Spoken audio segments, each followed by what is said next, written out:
Hey everybody, this is Modern Refugee. Today I'm going to make you guys something out of one of my mom's old cookbooks. And what it is it's Horehound cough drops. And if you don't know, Horehound is a plant.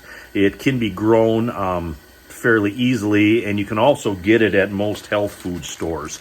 And that's where I got mine right here. This is Horehound leaf. Kind of grated and dried, and this is actually quite a bit. And how you start this process is you make a tea. That's the first thing that you do, and then you basically, from that point forward, it's basically candy making. And I got my water cooking out here on the workbench.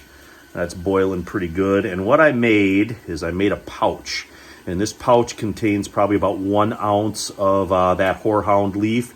And then if you can see it in there, I got about 6 1-inch square pieces of lemon rind. And that lemon rind I trimmed so it doesn't have any of the white on, it's just the lemon. And what I'm going to do is I'm going to actually put this in the boiling water here, and I'm going to turn this off. Now, what I'm going to do is I'm going to let this steep for about a half an hour. And after this steeps and makes the tea, then I'm going to go ahead and I'm going to add the sugar into it. And then we're going to start making our candy making process of making these Horehound cough drops for you guys. All right, guys, it's been about a half an hour, and I want to show you what this tea looks like. Now, Horehound is a medicinal plant, and what it's known for is for breaking up mucus. So it's really good as an ingredient in a homemade cough drop. And that's basically how it was labeled in this old cookbook. And this is what it looks like. And what I'm going to do is I'm going to squeeze this sort of herb ball that I got here, and basically all that is the Horehound and the lemon peel in a big piece of cheesecloth that I got tied off, and I did that so I didn't have to strain this. So basically what I'm going to do is I'm going to squeeze that ball out, and I'm going to transfer that liquid back into my pot so I can add my sugar and my honey into that, and we can start cooking this down into some cough drops. All right, I have added my liquid, my Horehound tea back into my pot here. That was about 2 1/4 cups of the liquid once I had that cheesecloth herb ball squeezed out. And now I'm going to add, get in here, 2 pounds of brown sugar, just like so. And then I'm going to add about a 1/2 cup or so of honey, just like that. Now we're going to stir this real good, and we're going to get the heat back on this.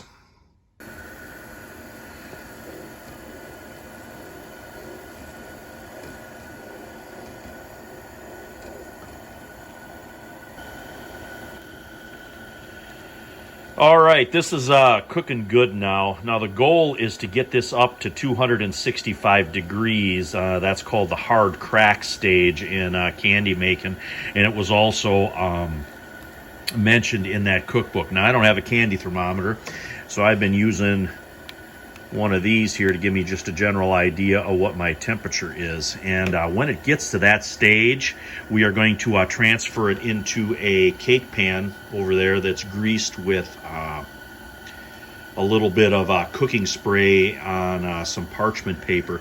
Now I've just been stirring this lightly as I've been cooking this, because of course I don't want this to cook over. If it does look like it's going to cook over, I just take it off my heat and let it calm down a little bit, and then put it back on. And I'm going to keep doing this till I hit my 265, and then we're going to transfer it over into the pan.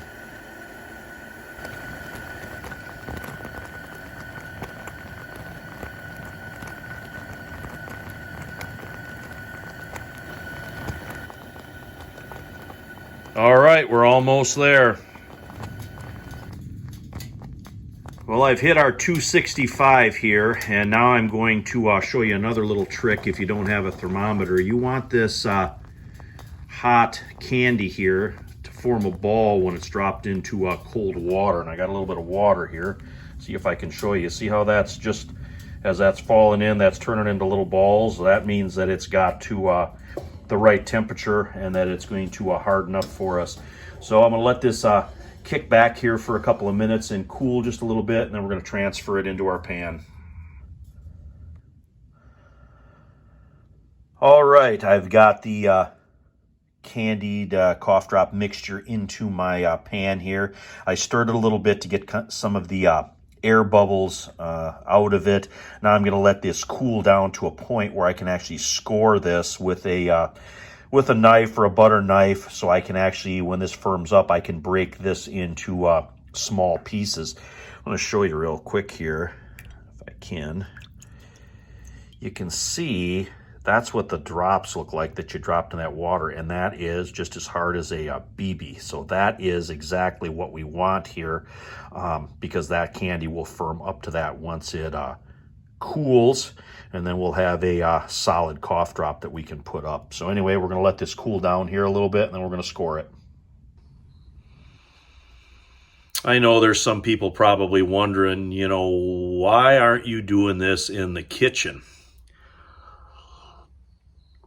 And the reason I did this out here in my shop here today was just to show people that you don't always need the fancy stuff. You don't even need a kitchen to sometimes make this stuff and do this stuff.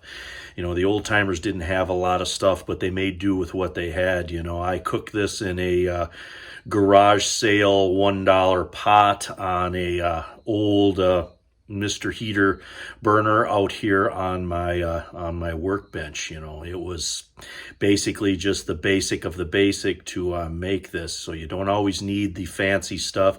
Even the thermometer, you know, I had the infrared thermometer, but I could still drop the little balls of those cough drops into cold water to see if they set up. So you don't always need the technological stuff. You can get by with a little if you have to. But anyway, we're going to let that cool down back there, and then we're going to score it. All right, guys, I'm going to show you here what this looks like set up. And what I did was after I had this in the pan, took a rubber spatula and I sort of smoothed out the top of this to get it sort of uniform in thickness so it can cool. Now when I lift up this corner of the parchment paper here, you can see it's starting to set up. Now at this point, this can be scored, or it can be actually, I guess, pulled, little pieces of it pulled off and actually rolled in your hands to form it into actual drops.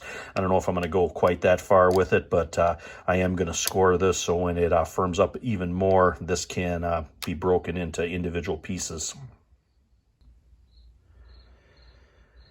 And this is the final step in the process. I scored them into little cubes, and then I'm breaking them off by hand, and I am throwing them into a bowl full of powdered sugar, and that's so they're not sticky when you handle them. I'm going to toss these every time I get a layer in there. I toss them to get them coated good, and then they'll be ready to put up. I'm going to do the rest of this pan here for you guys, and then we'll do a little bit of a wrap up. All right, guys, I have dusted the Horehound cough drops and separated them all and put them into jars. And this is what they look like inside the quart jar that I'm just going to put them up in with my apothecary.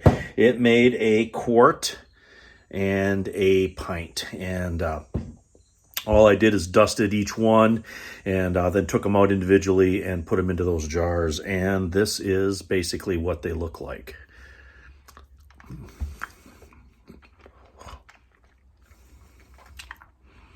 And I can say that these are a lot stronger than the regular Horehound candies that you buy. So you kind of get the full dose of the Horehound in these cough drops. And you can break them up as small as you like. You can even roll them out into little balls while they're still soft and warm. I didn't because, you know, I'm always in a hurry about everything, but just wanted to do a video on this for you guys. Found that old recipe in one of my mom's old cookbooks on how to make Horehound cough drops. I guess you could call them candies as well, but like I said, they are pretty strong. But anyway, just wanted to bring this old technique back to you guys here, get it out there so people can experiment for themselves. But anyway, this Modern Refugee, Appreciate all my subscribers out there. Hope you guys get a little information, a little entertainment out of my videos here on my homemade cough drop recipe. And you guys take care.